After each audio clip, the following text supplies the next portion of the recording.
Bueno, vamos a ir arrancando. Buenas tardes a todos, bienvenidos a la cuarta clase del aula virtual en gastroenterología, este curso organizado por el Servicio de Gastroenterología del Hospital San Martín de La Plata, en conjunto con la Sociedad de Gastro de la provincia de Buenos Aires y con colaboración de la Federación Argentina de Gastroenterología.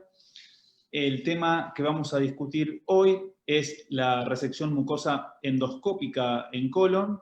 En primer lugar, la doctora Ivana Candel, jefa de residentes del Servicio de Gastro del Hospital San Martín de La Plata, nos va a brindar una clase sobre todo lo que engloba la resección mucosa endoscópica de colon.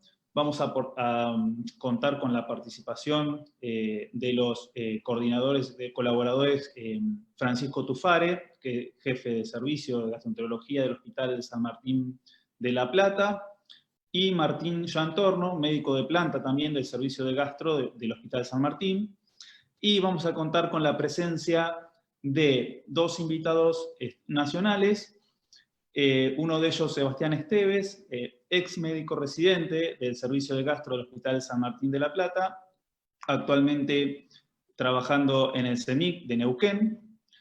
Y nuestro otro invitado es, bueno, difícil de presentarlo, a Néstor Chopita. Creo que la forma más simple de resumirlo es, creo que fue el maestro de la endoscopía para muchas generaciones de médicos gastroenterólogos tanto de Argentina como del exterior del país. Así que ahora le vamos a dar paso a Ivana, ¿sí?, para que nos presente su clase sobre resección mucosa y posteriormente vamos a dar lugar a los comentarios. Bueno, buenas tardes. Como dijo Martín, yo les voy a comentar un poco sobre resección mucosa endoscópica de colon. Muy bien.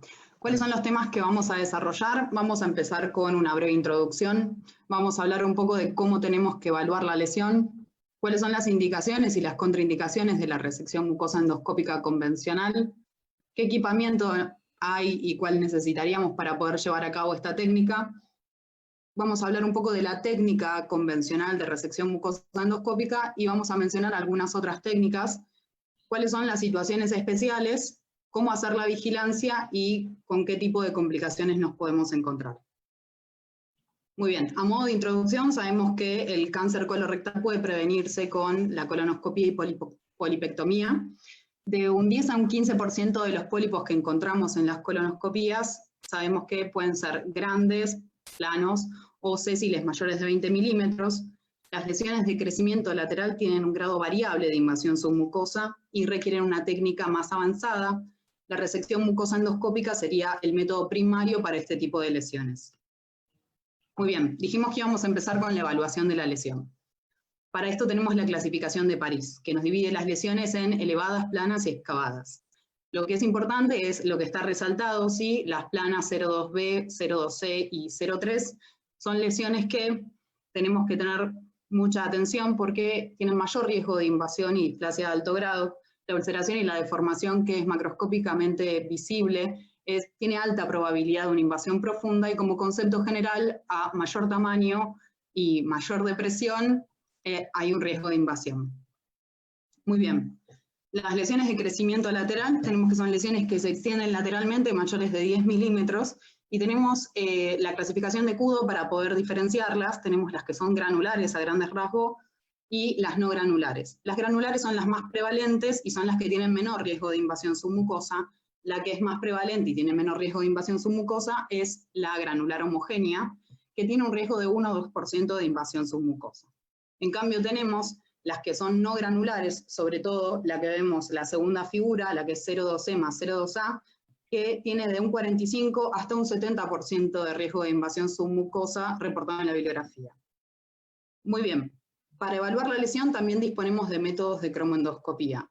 Tenemos cromoendoscopía vital, que nos permite evaluar de manera más concreta las criptas y las pequeñas grietas. Aquí tenemos los tintes inertes, el azul de metileno y el índigo carmín. Y también tenemos la cromoendoscopía digital, que se enfoca más que nada en las estructuras microvasculares. Muy bien, acá tenemos la clasificación de Kudo, que Acá con cromoendoscopía y magnificación podemos evaluar si estamos ante una lesión hiperplásica, un adenoma tubular o un cáncer no invasivo o invasivo. Muy bien, un poco también hablamos de que la cromoendoscopía puede ser vital o digital. Esta es digital, si es el NICE con NBI, que lo que hace es evaluar el color, los vasos, el patrón de superficie y según eso está estratificado para ver cuál es la patología probable y cuál es el posible tratamiento. Perfecto, ya terminamos de evaluar la lesión, ahora nos vamos a fijar cuáles son las indicaciones y las contraindicaciones. Como indicación tenemos pólipos sésiles, LST o lesiones cerradas mayores a 20 milímetros, aquellas lesiones que están en localizaciones difíciles, o sea, por ejemplo, el orificio apendicular, la válvula ileocecal, recto bajo o detrás de pliegues, o situaciones difíciles, como por ejemplo lesiones sobre cicatrices o intentos previos fallidos de resecciones mucosas. Muy bien, como contraindicaciones, y este es un concepto muy importante, es que cuando nosotros hacemos la evaluación de la lesión y vemos que hay invasión profunda, entonces ahí no deberíamos pensar en una resección mucosa endoscópica. Algunos de los hallazgos sugestivos de esto es que tenga una depresión irregular, una convergencia de pliegues, como vimos en el UDOPIT Pattern 5, o que tenga un NICE 3. Otro tipo de contraindicación es por falta de estructura o experiencia. De la mano con las contraindicaciones para la resección mucosa endoscópica, vienen las indicaciones para la disección submucosa. Nosotros no nos vamos a detener mucho en la disección submucosa, pero someramente vamos a mencionar cuáles son sus indicaciones. Tenemos lesiones de crecimiento lateral no granulares mayores a 20 milímetros, sobre todo los que son pseudodeprimidos, un PIT Pattern 5, una invasión submucosa, una depresión extensa o que sea una lesión elevada con sospecha de cáncer, una fibrosis significativa o en tumores esporádicos en, por ejemplo, inflamaciones crónicas como la CU. Muy bien, este cuadro lo que hace es compararnos las dos técnicas en determinados puntos. Tenemos que la tasa de resección curativa es mucho mayor en la disección submucosa, llegando hasta un 95%. En cambio, el tiempo del procedimiento es 4 veces mayor en la disección submucosa, y el riesgo de perforación es también 4 veces mayor. También lo que tenemos que tener en cuenta es que el riesgo de recurrencia en la disección submucosa es del 2% contra 10-15% que tiene la resección. Muy bien, entonces ya evaluamos la lesión, ya sabemos las indicaciones y las contraindicaciones para realizar la resección mucosa endoscópica. Ahora vamos a hablar un poco del tipo de equipamiento que necesitamos para llevar a cabo esta técnica. En cuanto a los materiales, necesitamos tener una sustancia de inyección, agujas, tinciones para cromoendoscopía, asas, el equipo electroquirúrgico, sondas de argonplasma, pinzas hemostáticas, CAP, clips. Bueno, en cuanto a las soluciones de inyección necesitamos 3 elementos. La solución salina viscosa normal, que esto lo que nos va a ayudar es a resecar de manera segura y completa, porque no forma esta almohadilla submucosa, ¿no? Acá cumpliría el rol la solución salina normal. El tinte inerte, que dentro de los tintes inertes tenemos el índigo carmín y el azul de metileno, y esto nos ayuda a limitar la lesión. En la literatura está descrito que, por ejemplo, el índigo carmín podría prepararse de 80 miligramos en 500 mililitros, y la adrenalina tenemos que nos disminuye el sangrado intraprocedimiento y está recomendado diluirlo 1 en 10 mililitros. Muy bien. Dentro de las soluciones tenemos la solución salina, que es lo que con mayor frecuencia se utiliza, que es menos costosa, pero bueno, tiene menor tiempo de elevación, 2.5 minutos. La solución dextrosa un poco más. El ácido hialurónico tiene una persistencia hasta 22 minutos, y la solución coloidal, o sea, la gelatina succinilada, tenemos que es muy útil para lesiones mayores de 20 milímetros, no está disponible en todos lados, y cuando está disponible es lo que se prefiere. Muy bien. Asas. Con las asas depende del tipo de lesión. O sea, depende del tipo de lesión, el tamaño, la forma y qué tipo se utilice. No es que hay algo estandarizado, sino que va en la preferencia del endoscopista. Hay diferentes grosores y un poco para hablar del asa monofilamento, tenemos que es un alambre delgado, es más rígida y nos sirve sobre todo para la transección de tejido, que es más rápida. Luego, para la de multifilamento, tenemos que es un alambre más grueso y tiene mayor efectividad para resecciones que son extensas en bloque o piecemeal. Como dije, hay de diferentes formas también, rígidas o blandas. Muy bien.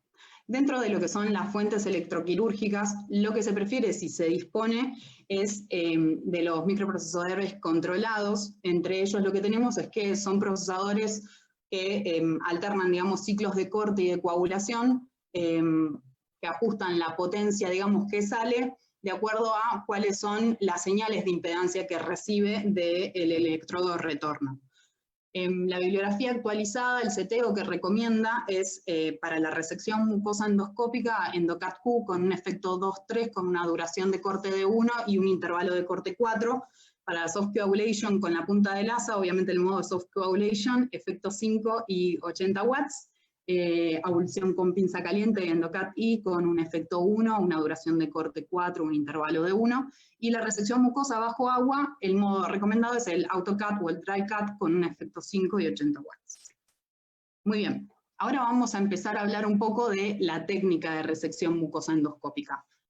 Bueno, para la preparación al procedimiento, lo que se recomienda es, si se tiene la insuflación con CO2, es importante colocar al paciente de modo tal que la lesión quede en una posición antigravitatoria. Es ideal que el colon esté limpio y la lesión preferentemente se debe ubicar en la hora 5 o 6 del campo endoscópico. En cuanto a la inyección, lo que está recomendado es inyectar entre la lesión y la mucosa normal, aunque algunos endoscopistas prefieren inyectar en el centro de la lesión. Está recomendado indicarle al asistente que empiece a inyectar antes de entrar a la mucosa. El movimiento para poder entrar al plano submucoso debe ser un movimiento corto y rápido, que bueno, se confirma entonces que es efectivo cuando se eleva la misma, y una vez que se está en el plano submucoso, se saca suavemente la aguja desviando la punta del colonoscopio hacia la luz, hacia el lumen, mientras se mantiene entonces la punta de la aguja en el plano submucoso. Lo que se recomienda es hacer 2 a 3 resecciones, cada 1 o 2 inyecciones secuenciales. Muy bien, en este video lo que vamos a ver es una inyección submucosa. Esta es una inyección que se realiza en el centro de la lesión. Esta es una lesión plana, granular homogénea, y podemos observar la solución de inyección es con los componentes que yo les comenté anteriormente. Podemos observar cómo la inyección es dinámica, ¿sí? Se halla el plano submucoso y se retira la aguja, evidenciando la efectividad de la misma con la elevación de la submucosa. Perfecto. Lo que tenemos es, podemos tener 5 resultados de hacer una inyección submucosa. O una es que sea efectiva, otra es que vuelva a un líquido a alta presión, este es el signo del jet. Puede suceder que inyectemos y no eleve, y este es el signo de no lifting. Puede suceder que hagamos una inyección, no se eleva la submucosa, pero se nos genera una burbuja azul, o sea que inyectamos la mucosa. O puede suceder que hagamos la inyección, se eleve toda la mucosa circundante, mucosa o adenoma circundante, y parte de la lesión quede hundida. Ese es el signo del canyoning o cañón. Muy bien. En cuanto a la técnica, tenemos que primero lo que se aconseja es empezar por lo difícil e inaccesible. Cuando se alinea el asa, lo que se sugiere también es incorporar, o sea, incluir 2 a 3 milímetros de mucosa normal, y sobre la mucosa que hemos elevado, hacer una presión hacia abajo, aspirar y cerrar lentamente el asa. Cuando se va cerrando lentamente el asa, lo que hay que encontrar es una consistencia que sea esponjosa. Hay endoscopistas que prefieren hacer la resección final, y esto porque es por el aumento de la sensibilidad, que lo pueden evidenciar por 3 maniobras. La movilidad del tejido, ¿sí? Si se mueve en bloque o se mueve solo la lesión. El cierre completo del asa con la sensación esponjosa, ¿sí? Que si tiene la sensación esponjosa es la lesión, si lo siente con una consistencia aumentada, entonces se empieza a cuestionar si no se está tomando una parte de la muscular propia. Y la resección rápida, que es lo que comentaba en este artículo Gide y Burke, que se realizan 1 o 3 pulsos con el microprocesador controlado con corriente fraccionada, y si cuesta un poco más, hay que pensar, ok, muscular propia de por medio, fibrosis o lesión invasiva. Muy bien. Siempre que se termina de resecar la lesión, hay que ir a inspeccionar el defecto mucoso. Hay que ir a buscar si no hay lesión profunda mural o si no quedó lesión residual. Y siempre, sobre todo obviamente cuando se habla de una resección en piecemeal, sí, o sea, en partes, es importante usar el borde de la primera resección para poder continuar con la segunda. Bueno, en este video lo que observamos es una lesión de crecimiento lateral, granular, no homogénea de 8 centímetros en colon sigmoides, donde podemos observar patrón glandular. Se está inyectando en este momento con los 3 componentes que describimos antes, adrenalina diluida, una en 10.000, el índigo carmín 80 miligramos en 500 mililitros de solución fisiológica, y ahí podemos ver cómo se enlaza con un asa monofilamento, se separa de la pared colónica y se reseca. Ahí se ve el lecho de la resección mucosa endoscópica y con una pinza caliente cómo se coagula profilácticamente uno de los vasos. Muy bien. Ya que hablamos de ir a inspeccionar el lecho de la resección para ir a buscar una lesión mural, vamos a hablar un poco de lesión mural profunda. Tenemos la clasificación de Sidney, que nos ayuda entonces para detectar y para tratar la lesión de la muscular propia. Es importante tener el concepto de que el defecto normal después de hacer una resección es una alfombra azul de apariencia homogénea. Si nosotros encontramos en el lecho, no vemos tinción, entonces esto puede ser o porque es fibrosis o porque estamos ante una lesión de la muscular propia. Algo que nos puede ayudar es la cromoendoscopía tópica. ¿Qué es esto? Con un catéter spray se puede instilar colorante y lo que nosotros sabemos es que la submucosa toma el colorante y, digamos, si no lo toma, es la muscular propia. Muy bien, acá tenemos en forma esquemática la clasificación de Sidney, donde tenemos que el tipo 2 era el que decíamos que era homogéneo como una alfombra azul, el tipo 1 vemos la muscular propia pero sin dañarla, este es el signo de la ballena, y tenemos el 2 que es una injuria local de la muscular propia, el 3 una injuria más profunda, acá podemos ver que es el signo del tiro al blanco. El 4 y el 5 son perforaciones, el 4 es perforación limpia, el 5 es perforación con material fecaloide. Nos vamos a concentrar, por una cuestión didáctica nada más, en el 2 y el 3 en esta parte, porque estamos como con el hilo de pensamiento de que hicimos la resección, de que fuimos a ver cómo estaba el lecho y que no tenemos en ese momento una perforación objetivada, sino que vemos, digamos, la muscular propia. 2, 3. ¿Qué es lo que se hace? ¿Qué está recomendado según Burgess y Burke en el 2016? En este tipo de lesiones, colocarles un clip, y si el paciente no presenta síntomas de irritación peritoneal, podría irse ese mismo día a la casa. Muy bien. Terminamos de hacer la resección, nos aseguramos de que no quedó ningún tipo de adenoma visible en el lecho de la resección, entonces vamos a hacerle ablación térmica a los márgenes de la resección, ¿sí? Esta técnica demostró, o sea, esto lo vamos a hacer con la punta del asa con el modo soft coagulation. Hacer esto demostró que reduce 4 veces la recurrencia de adenoma a los 6 meses. O sea, se demostró en el 2019 por Klein y Burke que del 21% versus 6% a los 6 meses disminuyó. Muy bien. Hasta acá nosotros estuvimos hablando de la técnica de resección mucosa endoscópica que es convencional. Ahora vamos a hablar un poco de otras técnicas, como la resección mucosa endoscópica con asa fría. Muy bien, esta es una técnica que es segura. ¿Por qué segura? Al no usar calor, digamos que tiene menor riesgo de síndrome de pospolipectomía, menor riesgo de perforación y de sangrado tardío. Es más económica justamente porque no usa fuentes electroquirúrgicas y es más rápida en comparación con la resección mucosa endoscópica con asa caliente. Cuando tiene sangrado intraprocedimiento, los estudios, digamos, más importantes en cuanto a esta técnica demostraron que es infrecuente y en caso de que suceda son de fácil resolución. De hecho, de los 6 estudios que están descritos, los más importantes, los que siempre se citan sobre este tema, digamos, los efectos adversos que han manifestado fueron 4, de los cuales 1 fue dolor y 3 fueron sangrado intraprocedimiento.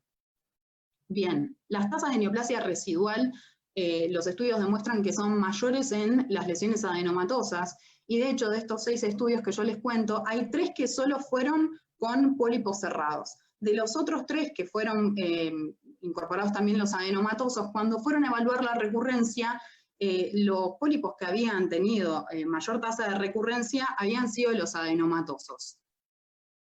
Todos estos estudios, la verdad es que hacen una evidencia como bastante fuerte dirigida hacia los pólipos cerrados y no tanto hacia los adenomas.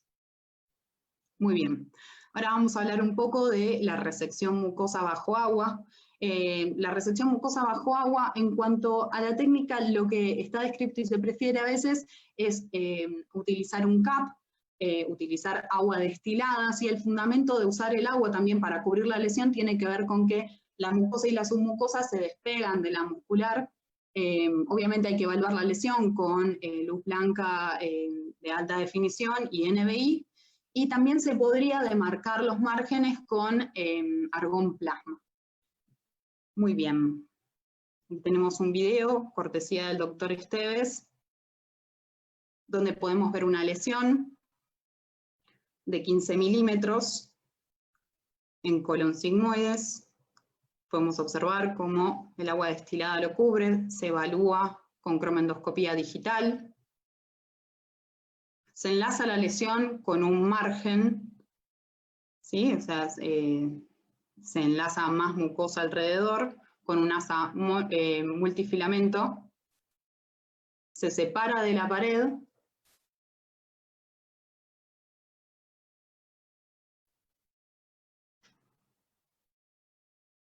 Y se corta con calor.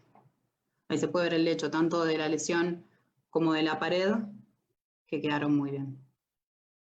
Bueno, entonces, lo que podemos decirle de la resección mucosa endoscópica bajo agua es que tiene reducción de tiempo y costo, no requiere inyección submucosa previa, que demostró en los estudios tener menores tasas de complicaciones. Hay menor tasa de recurrencia con respecto a la resección mucosa endoscópica convencional. Está reportado mayor cantidad de resecciones en lesiones mayores a 2 centímetros en bloc, y estas son técnicas muy útiles para lesiones, sobre todo ubicadas en la válvula iliocecal, en el orificio apendicular, anastomosis colónicas o fibrosis, y lesiones que, como mencionamos antes, que sean liftivas. Muy bien, vamos a pasar a las situaciones especiales. ¿Cuáles son? Tenemos en situaciones especiales una lesión en la unión anorrectal, por ejemplo. Sabemos que tenemos inervación. Entonces lo que se recomienda es en la inyección submucosa que uno coloca, también aplicar un anestésico local, y después lo que es muy importante es que si la lesión, sobre todo cuando la lesión es mayor a 5 centímetros, está recomendado dar antibióticos profilácticos, y una cosa muy importante es que el paciente tiene que estar con analgesia los días que le siguen a la resección. Después, lo que tenemos en el orificio apendicular, acá se recomienda utilizar asas pequeñas, ¿sí? De 10 milímetros, y el éxito es posible si la lesión ocupa menos del 50% del orificio apendicular y si el margen proximal es visible. Muy bien, en cuanto a la válvula iliocecal, lo que tenemos es que hay que tener mucho cuidado y vigilar mucho esta lesión porque tiene hasta 4 veces más recurrencia que las otras lesiones. Lo que se sugiere es hacer una intubación ileal y poder demarcar de manera bien delimitada dónde empieza la lesión, y está asociado el fallo técnico a que tenga infiltración ileal y el compromiso de ambos labios de la válvula iliocecal. En cuanto a los pólipos cerrados, sabemos que son de difícil detección, que se ubican sobre todo en el colon derecho, y bueno, delimitar sus márgenes es elemental. Muy bien. En este video lo que vamos a observar es una lesión de crecimiento lateral granular que está en el canal anal de 2 centímetros, donde podemos ver, ahí se está haciendo cromoendoscopía digital, se objetiva que el patrón es adenomatoso. Y como dijimos previamente, en este tipo de lesiones, en inyección también hay que poner analgésicos. Se enlaza con el asa multifilamento, y ahí podemos ver el lecho de la resección.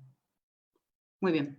Otra situación especial son las lesiones que no elevan, ¿sí? Las lesiones que tienen el signo del no lifting.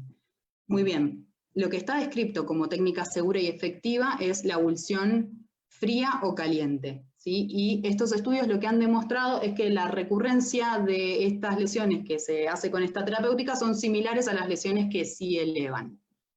Muy bien. Vamos a describir un poco el CAST. El CAST es emplear abulsión con pinza fría más ablación térmica con la punta del asa.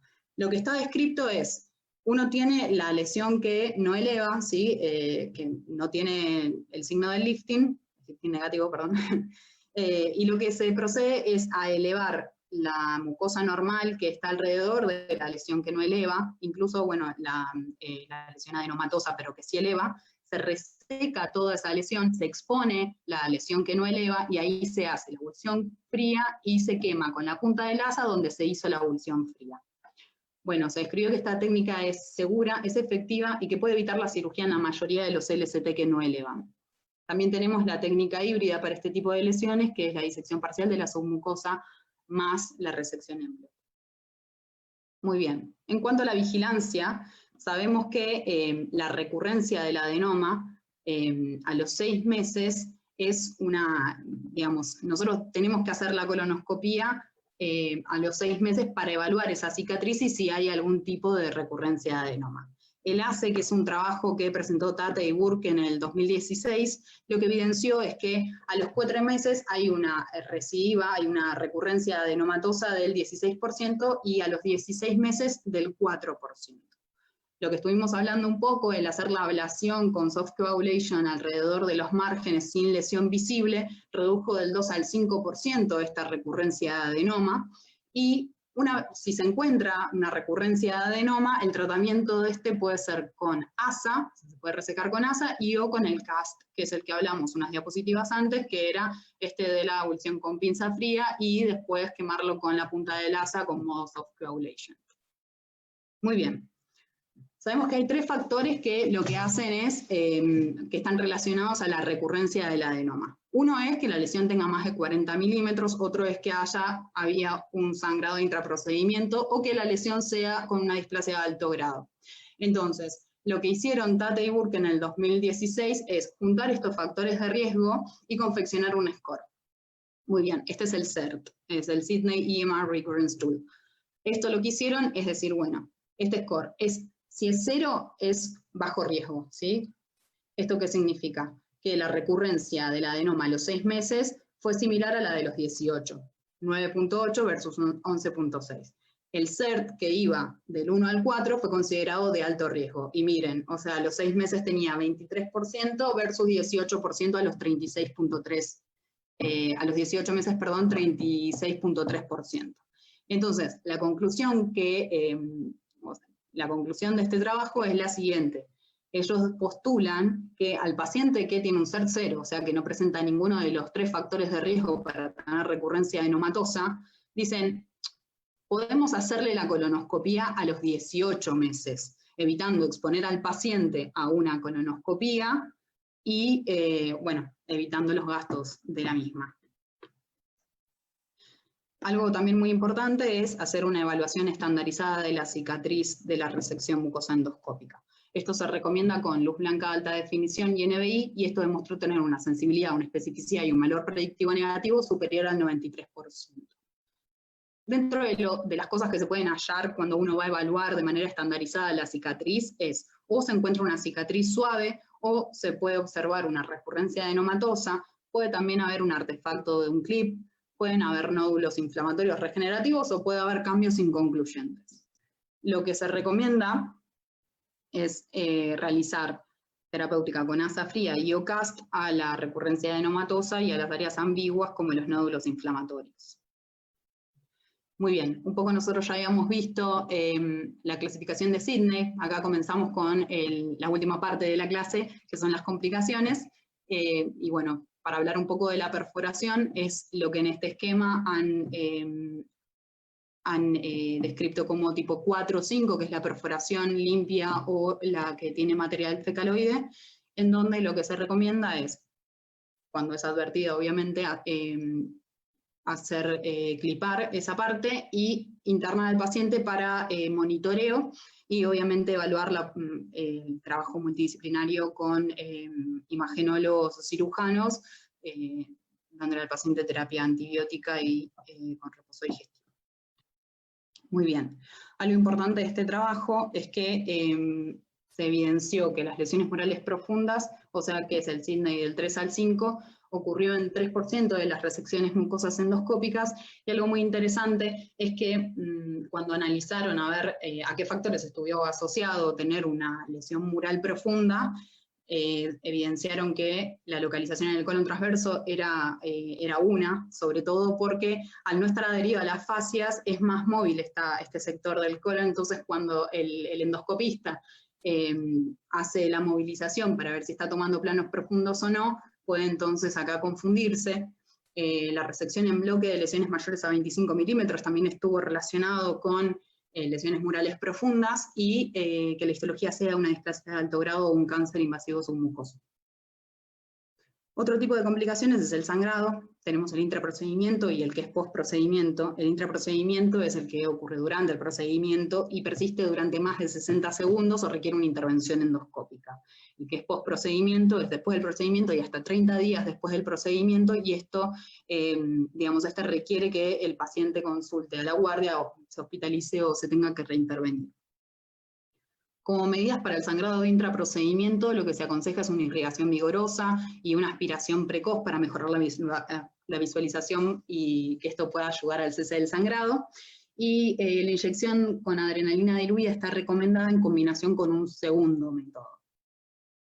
Muy bien, en este video vemos cómo se hace la resección y se observa un sangrado en vadeo.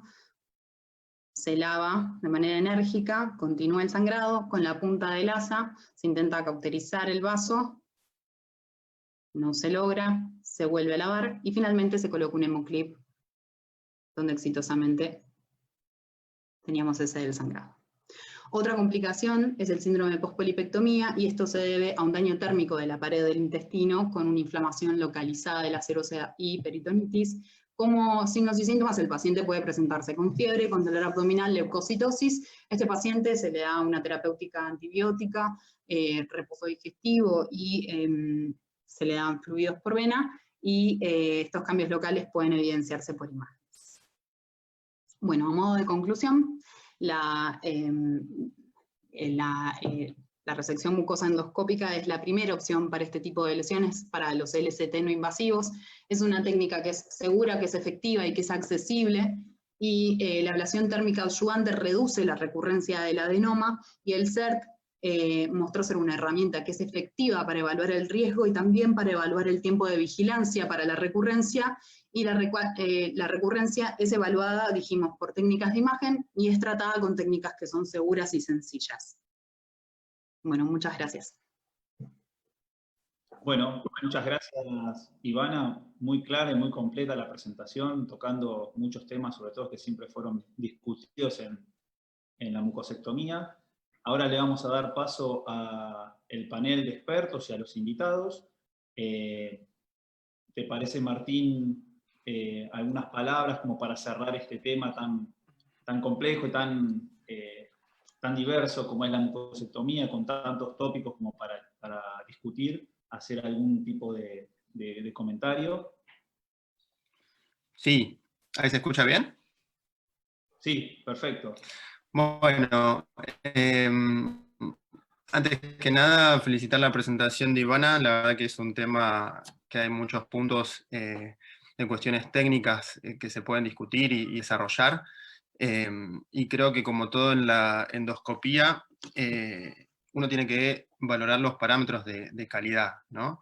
¿Por qué? Porque depende de una buena técnica de resección, que uno no deje una resección incompleta y todo lo que se asocia con el cáncer de intervalo en lesiones que no fueron resecadas completamente. Entonces, creo que es muy importante hacer resecciones de calidad, y como bien partió Ivana, digamos, creo que los puntos iniciales son fundamentales. Desde la evaluación para poder predecir, digamos, qué lesión o qué histología, digamos, vamos a resecar. Eso va a permitir también planificar como una estrategia, creo yo, de abordaje.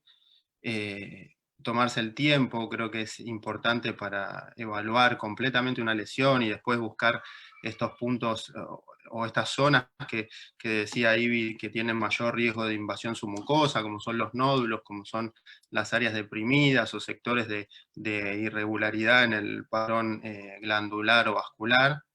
Y creo que los pasos iniciales, tanto una buena inyección para tener áreas circunscriptas de elevación, tal vez no elevar completamente una lesión, sino ir secuencialmente por sectores y ir resecando para poder encontrar con el asa de resección ese plano submucoso, siempre tratando de incorporar unos pequeños milímetros, digamos, de mucosa sana y evitar los islotes, digamos, entre los fragmentos de resección, hace de que el procedimiento sea más exitoso y a veces técnicamente también más sencillo. Entonces, bueno, creo que es importante contar un poco con todos esos materiales, hacer como una estrategia, digamos, en la resección para lograr mejores resultados. Bien, perfecto, gracias Martín. Francisco, ¿algún comentario al respecto que nos quieras hacer, compartir? Bueno, primero que todo, felicitar a Ivana. Me encantó la charla, excelente, tanto en cuanto a los conceptos como en cuanto al material que nos mostró en videos.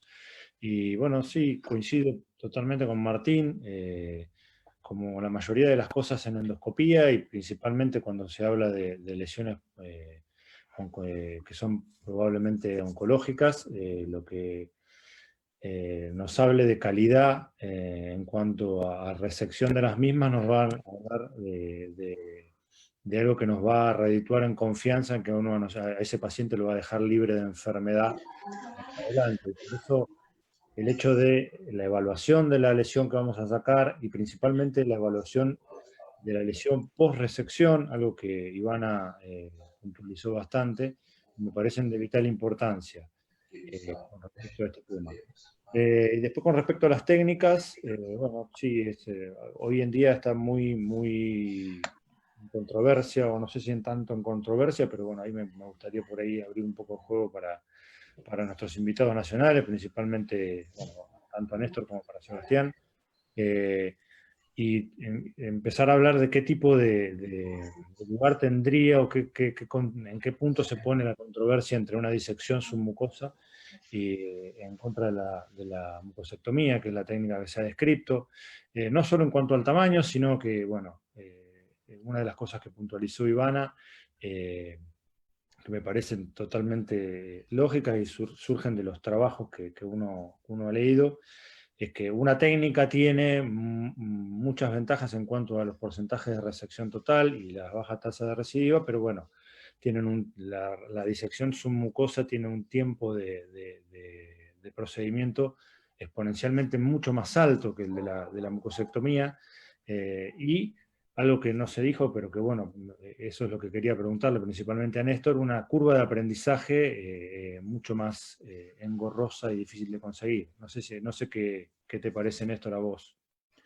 Sí, la presentación de Ivana fue muy buena y el comentario de ustedes también, pero yo creo que alrededor del 85% de las lesiones planas son pasibles de una resección, o sea, una mucosectomía.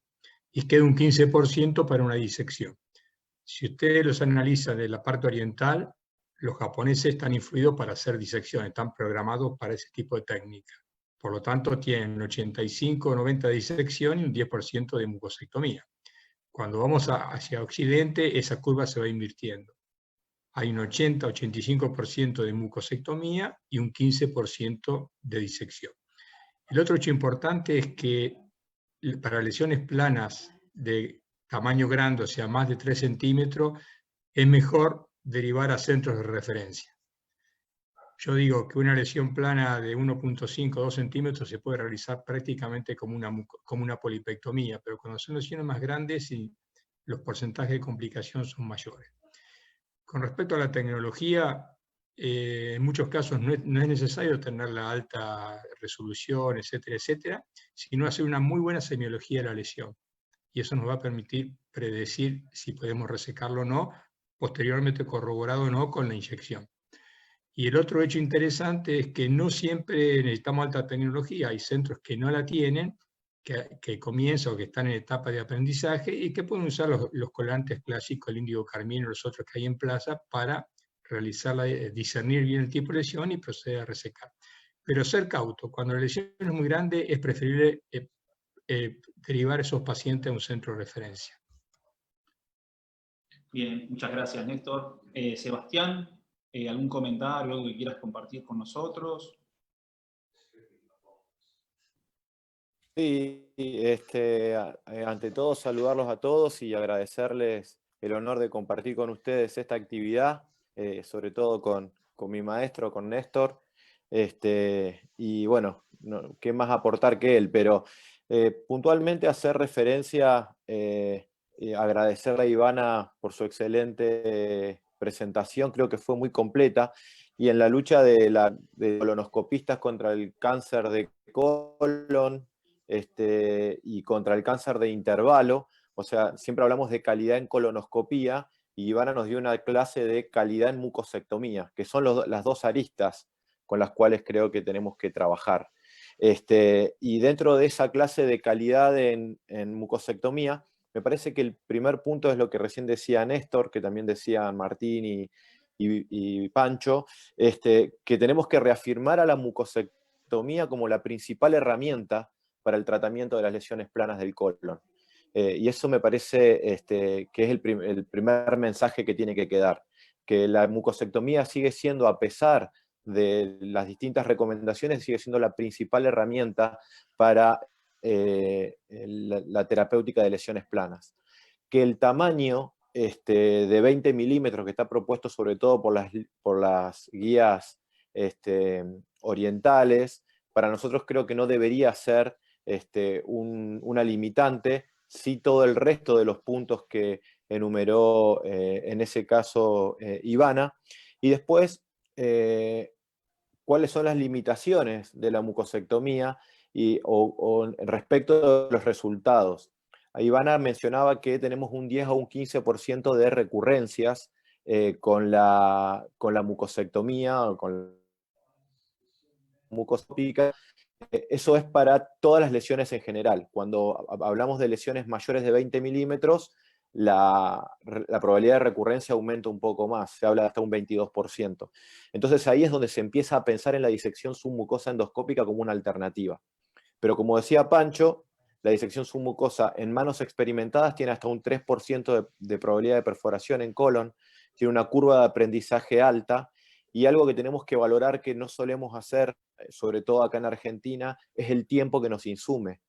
Una disección submucosa nos puede llevar mucho tiempo, y eso también tenemos que tenerlo en cuenta en nuestro día a día. Entonces ahí surgen las alternativas que buscan disminuir las recurrencias. Y en ese caso, para intentar lograr resecciones en bloque, me parece que la resección bajo agua es una técnica alternativa que tenemos que tener en cuenta por su disminución, por sus mayores tasas de resecciones en bloque para lesiones mayores de 20 milímetros, menor índice de complicaciones también, y después ver qué va a pasar con esta técnica en el tiempo, y las resecciones con asa fría para las lesiones aserradas, que me parece que tiene que quedar el concepto de que para las lesiones aserradas, independientemente del tamaño, es una excelente opción, y preguntarle a Néstor y al resto de los panelistas si no les parece que para lesiones aserradas el asa fría debería ser la primera opción. Sí, coincido con Seba en el sentido de, por las lesiones aserradas, con asa fría es una muy buena opción, pero no nos debemos olvidar que las lesiones aserradas son biológicamente totalmente distintas al resto. Y muchos de los cánceres de intervalo están relacionados con lesiones no vistas en el primer procedimiento. Por eso el esquema de seguimiento, de acuerdo al grado y todo, si son lesiones aserradas, ir a 18 meses sería bastante riesgoso. Sí, coincido totalmente de que la técnica de resección bajo agua es una técnica que promete bastante, principalmente para ese tipo de lesiones y bueno, como también dijo Ivana, en lesiones en ubicaciones por ahí un poco difíciles o marginales. Y bueno, coincido totalmente también con Néstor con que las lesiones aserradas abren un juego totalmente distinto a lo que uno tiene pensado para una lesión de tipo adenomatoso, que deben ser tenidas en cuenta, pero deben ser tenidas en cuenta principalmente en las colonoscopías de screening, porque, bueno, todos sabemos que son responsables de gran parte, se cree, de los cánceres de intervalo por lesiones no halladas en ese tipo de colonoscopía. En cuanto a las técnicas de resección, me parece que es totalmente acertado lo que dice Sebastián. Son lesiones que en su mayor parte son lesiones pequeñas y que en este caso pueden ser resecadas tranquilamente con asa fría, de una forma segura y con incluso menos complicaciones que utilizando corriente. Bien, bueno, muchas gracias por los comentarios. A continuación vamos El a otro pasar... hecho, perdón, Martín, el otro hecho para el auditorio, hay muchos que están haciendo mucosectomía, que las guías son importantes, pero si cuentan con un material adecuado para trabajar, aunque no sea de alta definición, usar las técnicas accesorias, como dije previamente, de colorantes, y usar una fuente electroquirúrgica confiable es suficiente para realizar una mucosectomía. Pero cuando las lesiones son muy grandes, yo les aconsejo derivarlas a centro de referencia. Una cosa, Néstor, te iba Sí. a preguntar respecto a esto que vos decías. Por un lado, con esto de las lesiones aserradas y de colon derecho, algo que es muy interesante también, que va en relación con el cáncer de intervalo, que son las lesiones que más riesgo de resección incompleta tienen, porque tienen bordes poco definidos, son irregulares, y a veces tienen un componente displásico, digamos, las lesiones aserradas, los adenomas aserrados con displasia, a veces pueden confundirse con un adenoma tradicional, digamos, en el colon derecho, y no ver el componente aserrado adyacente que tienen. Y esas lesiones ya son las que tienen un componente de alteración genética como más avanzado, con inestabilidad, digamos, microsatelital, y son las que si uno no las reseca completamente porque no las ve o porque las confunde con un adenoma, más riesgo, digamos, de lesión residual tienen. Y bueno, también con esto que vos decías de la complejidad de los pólipos, obviamente no es lo mismo resecar una lesión plana de 20 milímetros en un lugar que uno llega con el endoscopio reducido y bien posicionado, a una lesión más grande sobre un ángulo que está atrás de un pliegue y que está en una posición más inestable. Entonces, hay algunos estudios que tienen parámetros objetivos, digamos, para definir la complejidad de una polipectomía o una mucosectomía. Vos en esos casos de lesiones complejas, grandes, o donde hay tal vez alguna sospecha y por ahí uno no cuenta con todo el equipamiento para estar, siempre uno que aborda una lesión tiene que estar preparado para solucionar las complicaciones. En esos casos, ¿vos sugerirías biopsiar o lo mandarías a un lugar de referencia sin biopsia previa? No, yo, primero, las lesiones aserradas pueden ser múltiples. Y ese es el problema. Uno reseca una y al lado tenés otra lesión que no la vistes. Por ahí hiciste el problema, le decís al paciente, venga en 18 meses y te vas a encontrar con un cáncer de intervalo. Y otras veces puede ser una resección insuficiente que también pasa. Y el otro tema es, yo si tengo una lesión grande, directamente trato de hacer una buena semiología e inyectarla o no inyectarla directamente, pero biopsia prefiero no hacer. Prefiero no hacer porque por ahí puede producirse una fibrosis y después al operador que se la mandás va a tener mayor cantidad de complicaciones.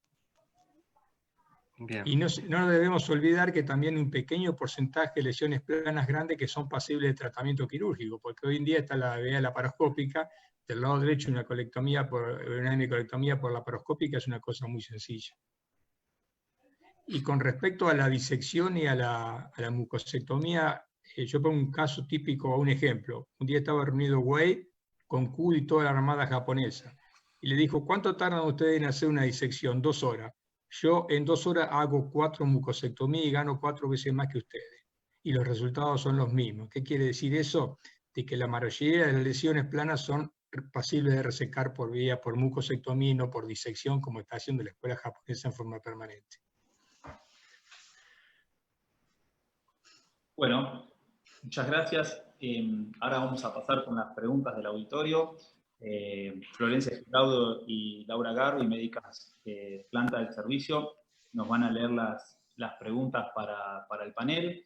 Y yo igual quisiera arrancar la rueda de preguntas con Néstor y preguntarte ¿cuál es la mejor alternativa que vos encontrás o que más utilizás para el tratamiento de las recurrencias? ¿Sí? Sobre todo rodeando una cicatriz, una mucosectomía previa que tiene una lesión, una recurrencia. ¿Cuál es la técnica que vos habitualmente adoptás para tratar esas lesiones? Sí, depende del tamaño de la recidiva y la lesión y la ubicación. Si son en recto, podemos intentar una nueva mucosectomía o hacer una disección. Y con la disección uno tiene que trabajar cuidadoso porque en el recto las posibilidades de perforación son mucho menores. No haría lo mismo en un paciente del lado derecho, en el cual tengo mayor cantidad de riesgo.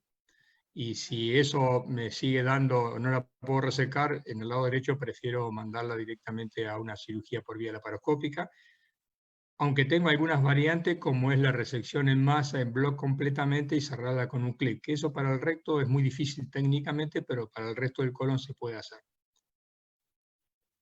Bien, perfecto. Gracias, Néstor.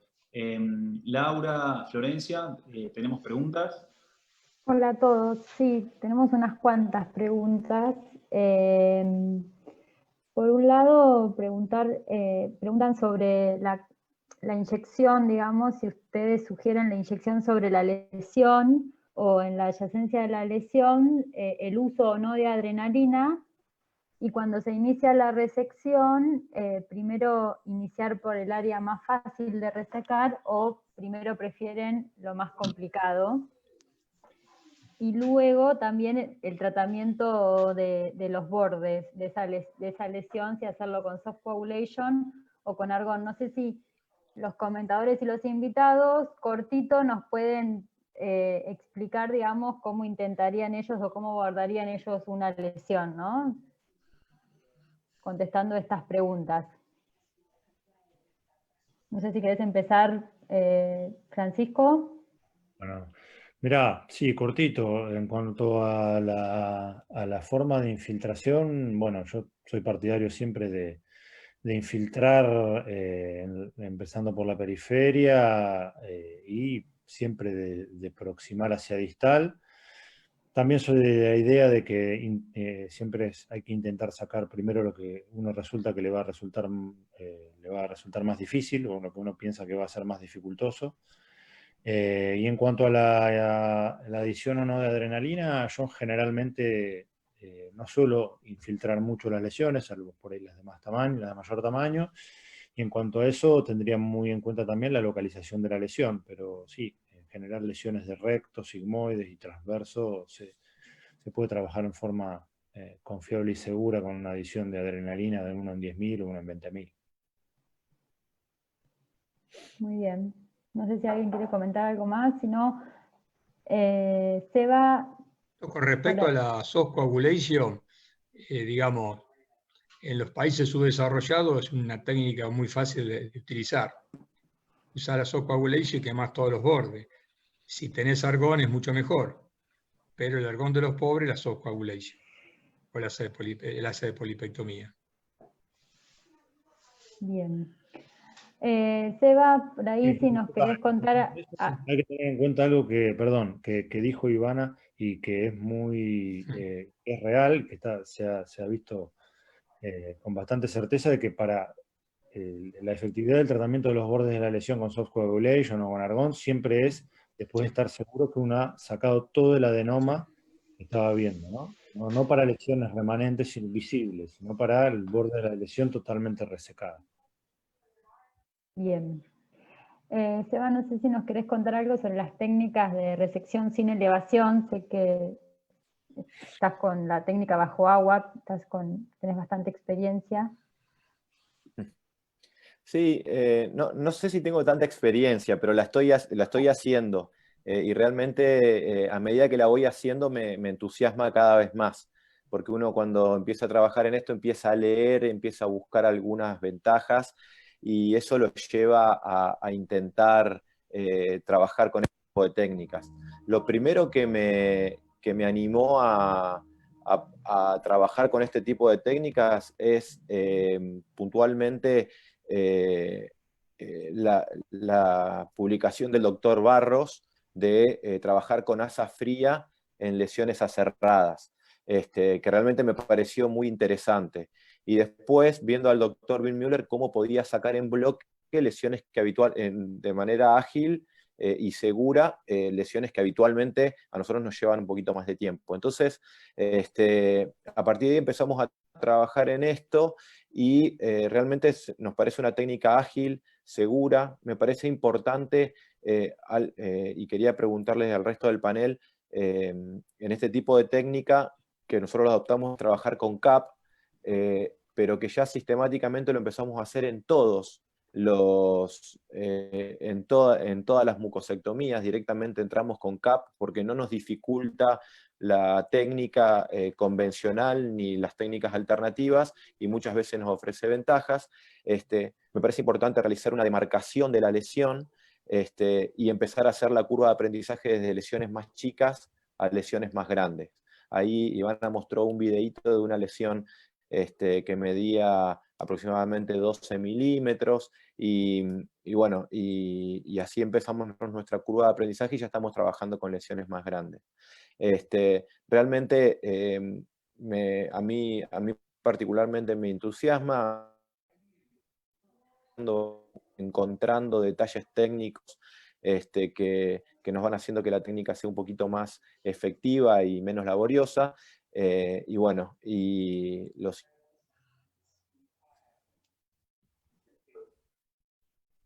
Se cortó. Eva, no te escuchamos ahí, ¿eh? No, se cortó y me parece que se le cortó la comunicación. La comunicación, sí. Bueno. El único problema con la inmersión y con el CAP es que se va a prolongar el estudio. O sea, normalmente cuando se trabaja con inmersión y con CAP, si uno puede tardar promedio 5 minutos en llegar al ciego, con esa técnica va a duplicar el tiempo, va a ir a 10, 12 minutos. Pero la resección por vía bajo inmersión es muy positiva porque se permite ver muy bien los relieves y realizarla con total seguridad. Muy bien. Flor, no sé si querés seguir con alguna pregunta, si no yo tengo más acá del panel. Hola, buenas tardes. Sí, les leo algunas de las preguntas del Facebook. Una de las preguntas es, ¿qué experiencia tienen ustedes en mucosectomía con bandas? No sé, Néstor, si querés contestar. En colon no. En colon todo inyecto y saco. No, yo tampoco. No, en experiencia ninguna. En colon no. Bueno, no sé, Lau, si querés leer otra. Digamos que si no tiene experiencia Néstor, todos los demás. Una pregunta, alguien que está mirando la clase, el doctor Peral, nos pregunta si no tienen electrobisturí inteligente, si usan corte o coagulación. Bien. Doctor, no sé si la querés. Sí. Normalmente, siguiendo lo antiguo, para el lado derecho y colon transverso es preferible usar solamente corte, y para el lado izquierdo la coagulación, que es entre 40 a 60 watts. Ahora no, porque viene el módulo 3Q, el 3K, el 3, son todos así, pero evidentemente yo dije previamente que con un electrobisturí, si tengo un electrobisturí potable y confiable, preferiría utilizar en el lado derecho solamente corte y en el lado izquierdo la coagulación, para evitar algunas complicaciones como la quemadura de pared en el lado derecho. Bien. En cuanto a eso, en cuanto a esa pregunta, bueno, cada vez es más amplio el uso de fuentes con microprocesador o la posibilidad de tener corrientes mixtas. No solamente el electroherbe tiene, digamos, esa función que lógicamente en estudios controlados demostró tener menos complejidad, sobre todo de injuria parietal y de sangrado. Pero bueno, hay muchos electros que tienen la posibilidad de dar corrientes mixtas, sí. y por ahí sería recomendable antes que corrientes puras solas como de corte, por ejemplo. Así que bueno, eso es un dato también para tener en cuenta. También es importante técnicamente conocer la fuente eléctrica con la que uno está trabajando, que uno le tenga confianza a su equipo, que siempre trabaja con el mismo, y también lo que técnicamente haga generalmente, bueno, nosotros trabajamos con asistente la mayoría, o el que maneja el ASA, en cuanto a cómo tomar la lesión, cómo cortarla, la velocidad de presión, porque eso también, como también el tipo de asa que se utilice, tiene mucho que ver con la cantidad de corriente que le va a ofrecer a la pared. Siempre tiene que ser, más bien, tender a que la transección sea rápida para que el corte también sea rápido y que la electricidad no vaya en profundidad. Bueno, otra de las preguntas es ¿qué rol tiene para ustedes la resección transmural en lesiones que tienen lifting negativo o fibrosis? Yo creo que dije algo de eso al principio, o sea, para hacer la resección transmural es muy positivo desde el recto distal hacia arriba. El recto distal es muy difícil porque para acomodar el equipo, pero el resto es una de las posibilidades terapéuticas totalmente viable o válida y que se puede suplantar tranquilamente a enviar al paciente una cirugía. Si hace una transmural se puede hacer perfectamente con muy buenos resultados. ¿Qué es lo que hacen los cirujanos en la parte del recto distal? Hacen un abordaje, hacen una resección transmural ellos, pero bueno, técnicamente todavía el equipo no es tan maniobrable para el recto distal, pero para el resto del colon es más que suficiente. Ahí volvió, perdón. Quería Sebastián agregar algo, me parece. Sí. El No tiene micrófono. Florencia, tenés que activarle el micrófono a Seba. Ahí está. Listo, Sí. listo. No, perdón, acá en Centenario, donde yo vivo, es difícil por momentos el internet, así que me tuve que venir cerca del módem. Estás perdonado. No, les quería comentar mi experiencia respecto del tratamiento de las recurrencias con la resección transmural. Nosotros hicimos hasta el momento 2 casos de resección transmural con muy buenos resultados. En ninguna de las 2 ocasiones nos llevó más de 40 minutos el procedimiento y lo pudimos hacer de manera segura. Uno fue en colon transverso, otra fue en colon derecho, y me parece una excelente herramienta. Lo que me parece muy importante es el entrenamiento, recibir la capacitación. O sea, no hacerlo sin previamente recibir la capacitación, pero es una muy buena alternativa para, sobre todo, recidivas en fibrosis centrales con lesiones que puedan llegar a medir más de 20 milímetros, entre 20 y 30 milímetros.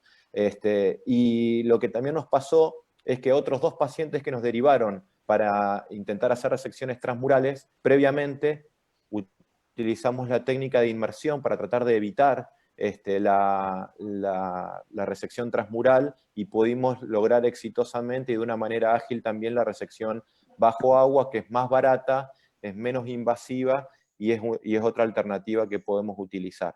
Pero la resección transmural, sobre todo de este lado, como decía Néstor, en Occidente, me parece una excelente opción porque la disección submucosa en tejido fibrótico es la máxima complejidad y sobre todo en colon, ¿no? Bien, perfecto. Gracias, Eva. Acá tenemos una pregunta de Fito Schmung, desde Entre Ríos, que pregunta ¿cuándo colocar un clip profiláctico para la perforación diferida en el lecho de la mucosectomía? Si ustedes utilizan la clasificación de Burke, como ahí la dijo muy bien Ivana, es más o menos lo que hacían previamente, ¿cómo lo manejan? Creo que eso es de la lesión y de lo que sienta el endoscopista en ese momento, que no se tiene que atar tanto a una clasificación, porque muchas veces, bueno, el endoscopista ve una perforación que claramente se ve con los signos que muy bien describió Ivana, y poniendo 1 o 2 clips se siente tranquilo, y muchas otras veces siente que no, y son pacientes que generalmente terminan en cirugía. Yo en los pacientes con las perforaciones visibles, depende de la localización, o si haya trabajado con CO2 o con aire, también es una cosa que puede definir la situación, pero son pacientes que por ahí ya tendrían que ser tratados como una perforación libre. Por ahí una cosa para agregar, Pancho, en cuanto a la clasificación, por ahí el punto de más controversia es cuando hay una pequeña área blanquecina o hay dudas si hay contacto con la muscular, que sería como en el Sydney 2, que según estas publicaciones sugieren hacer como una cromoendoscopía tópica, digamos, con índigo y ver, y proponen cerrar. Pero bueno, muchas veces ahí es como, y coincido con vos, es la tranquilidad de clipar ese lecho y quedarse uno tranquilo. Pero bueno, muchas veces eso también se puede confundir con fibrosis y bueno, la disponibilidad, el costo de los clips, ahí a veces empiezan a jugar también un rol. Así que bueno, yo creo que es clave evaluar bien ahí el defecto mucoso para definir. Y es fundamental evaluar el defecto mucoso y sobre todo cuando hablamos de dinero, si hay que colocar un clip va a salir mucho más barato que mandar un paciente posteriormente complicado a cirugía. Y con respecto al cierre de las perforaciones, nosotros hemos visto bastantes agujeros y lo que hemos intentado de entrada es cerrarlo y nos ha ido muy bien, en la mayoría de los casos, haciendo la aproximación y cerrándolo como un surjet.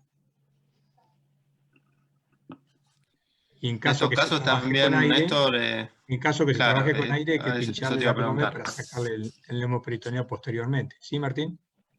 No, justo te iba a preguntar de eso que decías del aire, por ahí en estos Sí. procedimientos que uno a priori uno va a saber que son más largos y más tiempo de procedimiento, mayor insuflación, la posibilidad bueno, de ir contando con CO2, a veces no es necesario estrictamente tener una bomba de insuflación de CO2, uno puede adaptarlo de forma más artesanal sin que implique un alto costo, digamos, de equipamiento. Según la Yo mayoría de creo las guías, que... sí. Creo que de a poquito, con esto que hablábamos de calidad, que nosotros, bueno, en el país venimos como retrasados en todo lo que es tecnología y equipamiento, y seguramente vamos a seguir así, pero creo que los centros, digamos, de que abordan este tipo de lesiones, el CO2 debería ser como casi universal para estos procedimientos. La mayoría de las guías actualmente, la indicación es trabajar todas las terapéuticas con CO2. Si nosotros no tenemos CO2, lo aconsejable, y si tenemos una bomba de insuflación, trabajar con el mínimo de la bomba de insuflación cuando vamos a hacer esos tipos de procedimientos. Sí, Bueno. yo en eso comparto con Pancho, con Martín y con Néstor de hacer el esfuerzo de trabajar con CO2 si vamos a hacer terapéutica endoscópica. Es algo que lo vamos a hacer durante mucho tiempo de aquí en adelante y las guías ya recomiendan y lo ponen prácticamente como una condición.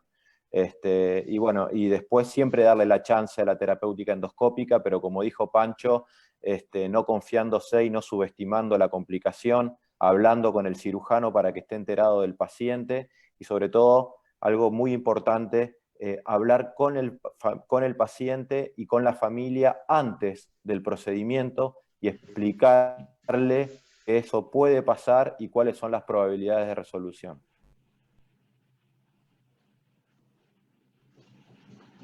Muy bien.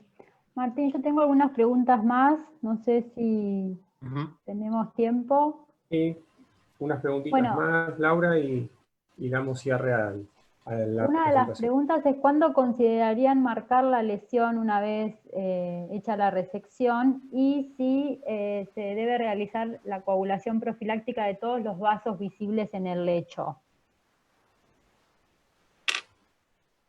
No sé, bueno, Sánchez o Martín.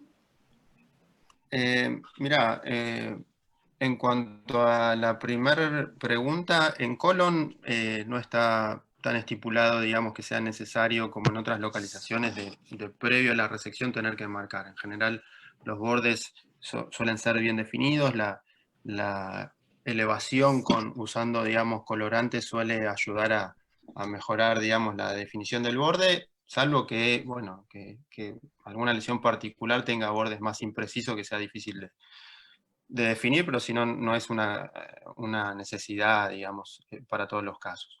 Y después en sí, en cuanto al tema de la profilaxis del sangrado, que es un tema importante y es muy interesante a ver cómo uno puede prevenir, digamos, el sangrado o anticiparse, la verdad que uno a veces se queda más tranquilo cuando ve muchos vasos, sobre todo vasos de gran calibre, o herniación de los vasos en la submucosa, de tratar de quemarlos, pero la verdad que por la evidencia eso no ha demostrado, digamos, o por los estudios que tenga algún efecto beneficioso.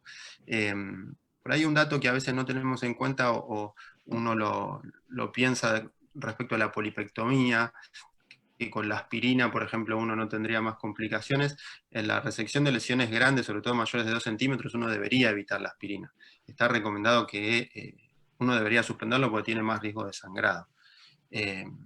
Y valorar obviamente cada caso particular, pero la coagulación, digamos, el tratamiento térmico hemostático no tendría beneficio. Sí habría algún beneficio con lesiones grandes en colon derecho. Hay algunos estudios con colocación de clips y prevención de sangrado, pero bueno, también a veces muchos estudios lo evalúan desde la costo-efectividad de cerrar todas esas brechas o clipar los vasos en el colon derecho, y no todos los estudios tienen resultados realmente que sean significativos en eso. Bien.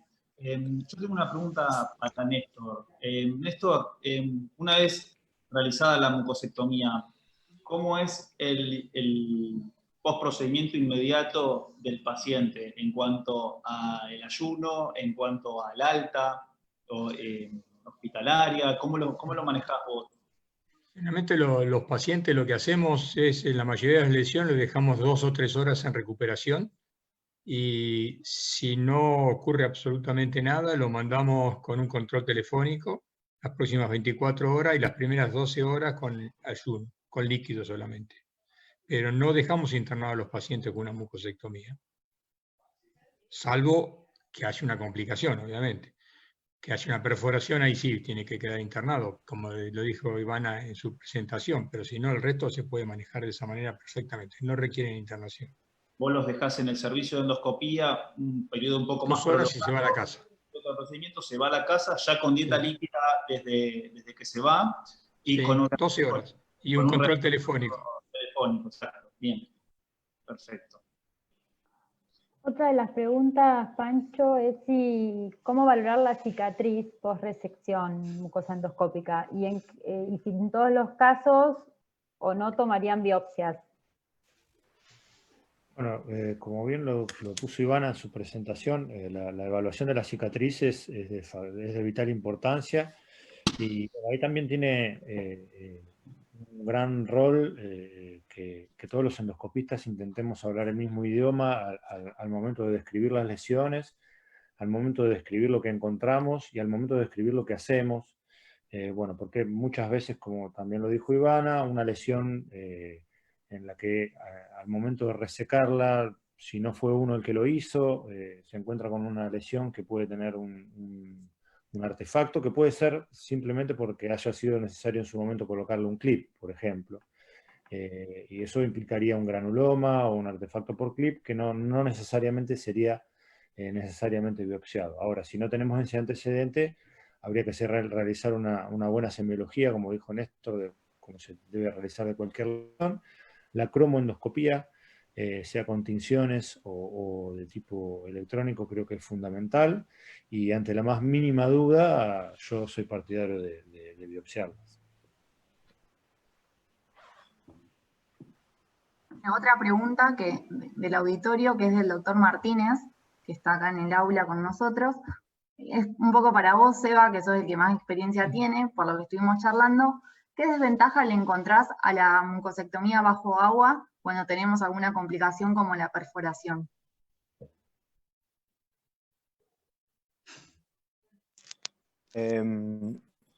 No, la realidad es que, bueno, como les contaba, yo estoy en mi curva de aprendizaje, nunca encontré esa complicación, pero sí he ido, y el metaanálisis más grande de resección bajo agua, que junta 505 pacientes, no tuvo ninguna complicación. y no tuvo ninguna perforación, que esa sería la principal ventaja de esta técnica, la disminución de la probabilidad de perforación. Eso por un lado. Y por otro lado, solamente se reportaron 2 casos de perforación bajo esta técnica. Una la publicó el doctor Douglas Rex, pero fue en contexto de hacer un underwater en retroflexión en colon derecho, y otra fue un reporte de un médico chino. Y respecto de eso, la recomendación es buena preparación colónica, pero en teoría la probabilidad del agua de filtrar a través del defecto o de la perforación sería menor que el aire en este caso. Entonces, eso también sería una ventaja de la resección bajo agua ante una eventual perforación. Pero prácticamente no hay experiencia en el reporte de perforaciones bajo agua. Esa sería la principal ventaja respecto del resto de las técnicas. Y en términos de complicaciones. Y en caso de que aparezca una perforación, creo que el manejo debería ser el mismo. Aspirar el agua, trabajar con CO2, tratar de cerrar la brecha, poner antibióticos y dejar al paciente en observación. Bueno, una pregunta que se repite es sobre la marcación con tinta china cercanas al sitio de resección, ¿no? ¿Qué opinan ustedes? Néstor, ¿estás diciendo que no? Hay que ser muy cuidadoso con la tinta china porque todos sabemos que bueno, produce mucha fibrosis de la pared y uno por ahí se encuentra al trabajar en centros de derivación con pacientes que vienen referidos que han sido tatuados con tinta china en lesiones que no han sido resecadas y que al momento después de tener que realizar la resección o de intentar una resección mucosa complican bastante la técnica. Así que yo la utilizaría solamente en lesiones que pienso que van a ser de difícil localización para el cirujano eventualmente cuando voy a mandar a operar a un paciente. Sí, y hacerlo un poco distal a la lesión como para trabajar tranquilo con la perforación, con la tinta china. Y no debemos olvidarnos a veces que cuando inyectamos tinta china podemos tener un peritoneo, una peritonitis por inyección de la tinta china dentro del peritoneo. Por eso que lo que se hace habitualmente es se inyecta un poco de solución primero, se eleva y después se inyecta la tinta china diluida. Sí, otra pregunta es si es estéril la tinta china que se usa, bueno, en el servicio. En nuestro medio. No. En nuestro medio, no. Es tinta china. Tinta china. Por ahí una cosita en cuanto a esto de la ubicación, de las lesiones. Creo también que va de la mano del informe, ¿no? De hacer una buena descripción, una buena definición de dónde está la lesión, en relación, por ejemplo, a la válvula ileocecal, a un ángulo, a cuántos pliegues, por lo menos. Eso a veces por ahí lo omitimos en un informe y puede ser útil para una segunda evaluación. Acá hay una pregunta de un gastroenterólogo con mucha experiencia que pregunta si no se quedan más tranquilos con la abulsión circunferencial del borde en lugar de realizar soft coagulation. Los resultados son los mismos. Depende de la experiencia de cada operador. Yo prefiero quemar a veces, pero Horacio, por ejemplo, hace mucho más la soft coagulation. Otra vez se usa la pinza fría también. Con la soft coagulation hay que tener cuidado porque si es una pinza podés tener una quemadura de pared también, sobre todo en el lado derecho. Sí, al respecto no hay trabajos que comparen la abulsión versus la soft coagulation o versus el argón. Lo que pasa es que los trabajos más contundentes en términos de disminución de la recurrencia, que son del grupo australiano, utilizaron soft coagulation. Entonces, de ahí creo que viene la recomendación. Pero si está disponible y hay una destreza técnica como para poder hacerlo, la evidencia nos lleva hacia eso, ¿no? Cualquier método es útil. Bueno, yo creo que no tengo más preguntas. No sé, Flor. Me parece que ya Tenemos más preguntas. Bien, perfecto. Hola. Hola. Sí. Acá hay una última para Seba, Seba, Martín. que está, perdón, que la acaban de escribir.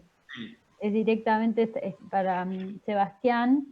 ¿Qué volumen de agua destilada usás? Y cuándo empieza a ser una desventaja y nos colapsa la mucosa y la submucosa contra la muscular propia. Esa es la pregunta. Bueno, el volumen de agua destilada que utilizamos es el volumen necesario. Se puede usar de 300 mililitros, 500 mililitros, 700 mililitros, depende de lo que necesitemos. Pero lo que aprendimos a hacer nosotros es primero a sacar todo el aire y después empezar a instilar el agua, porque cuando lo hacemos con el colon insuflado, el agua se nos va hacia otros sectores y hay que poner más cantidad. Desde que empezamos a colapsar el intestino y después instilar el agua, necesitamos volúmenes menores, pero entre 300 y 500 mililitros suele ser suficiente. Y después, respecto del colapso o de la desventaja, en realidad lo que hace justamente la inmersión es dejar flotando la mucosa y la submucosa, separarla de la capa muscular propia. Entonces, es al contrario, lo que puede pasar es que se nos colapse ante la vista. Por eso es importante en esta técnica hacer una marcación circunferencial de la lesión, a diferencia de la mucosectomía convencional. Y el otro punto importante, utilizar CAP, y podemos también decirle al anestesiólogo que nos dé le ponga algún antiespasmódico, porque el agua a veces puede generar algo de contractilidad, pero me parece que con esos detalles técnicos se puede salvar esas dificultades que pueden llegar a aparecer. Seba, ¿tenés una bomba de insuflación de agua o trabajás con jeringa? No, tengo una bomba de insuflación de agua, que es una adquisición reciente, Sí. que realmente nos da muchísima comodidad. Está bien. ¿Y haces toda la colonoscopía bajo inmersión o solamente en la zona localizada usás la inmersión? Por el momento estábamos trabajando solo en la zona localizada. Esto de la pandemia nos llevó ahora a hacer todas las colonoscopías en quirófano, entonces no tengo tanta comodidad, pero tenemos el proyecto a largo plazo de empezar a probar cómo nos va con toda la colonoscopía bajo inmersión. Porque nosotros hemos Suena hecho raro, mucha experiencia con la bomba de insuflación bajo agua, y yo decía previamente cuando se cortó tus comentarios, de que te lleva más tiempo con la insuflación con agua que con anhídrido carbónico. Se duplica el tiempo de llegada. Eso más el CAP te lleva, pero la imagen es completamente distinta, es una semiología totalmente diferente a trabajar con anhídrido carbónico o con aire. Sí, es distinto. Yo todavía no he hecho la experiencia de trabajar, he hecho alguna colonoscopía totalmente bajo agua, pero no lo hemos hecho de forma sistemática.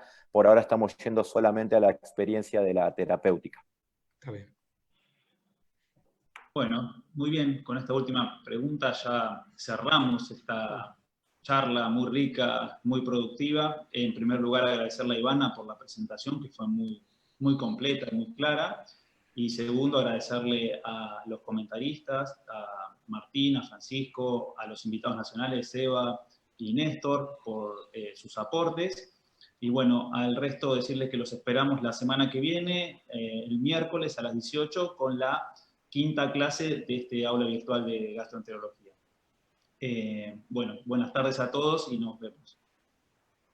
Gracias. Muchas gracias. Muchas gracias. Excelente. Gracias. Felicitaciones a todos. Gracias.